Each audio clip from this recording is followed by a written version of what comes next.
Fevral ayında vəzifəsindən azad edilən təbibin icraçı direktoru Vüqar Qurbanovun Mingəçevir şəhər mərkəzi xəstəxanasındakı adamı Ülfət Qurbanov həkimlərin başına oyun açır.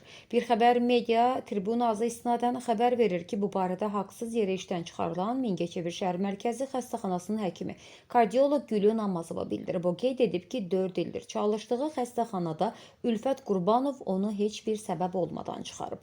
Şikayətçi yeni direktor Anar Bayramova da müraciət edir. O bildirir ki, Mingəçevir mərkəzi xəstəxanasında heç də hər şey göründüyü kimi deyil. Ülfət Qurbanov bu xəstəxanada at oynadır. Kimi istəyir işdən çıxarır, iclaslarda işçiləri təhqir edir deyə şikayətçi qeyd edir.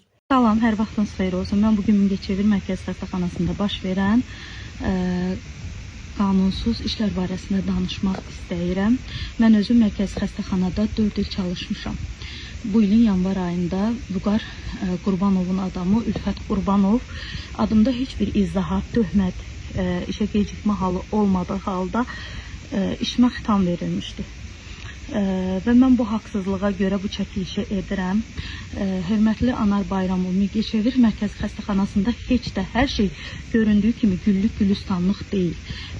Adlar və tarixlər şərti olaraq qanunsuz olan burada baş verən hadisələri rəsmi sənədlə inşallah həm telegram, həm də poçtla göndərəcəm.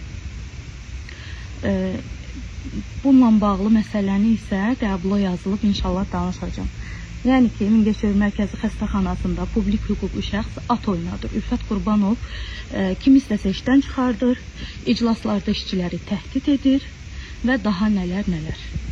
Məsələ ilə bağlı Mingəçevir şəhər mərkəzi xəstəxanası ilə əlaqə yaratmağa çalışsaq da zənglərimiz cavabsız qaldı. Lazımi qurumların mövqeyini işıqlandırmağa hazırıq.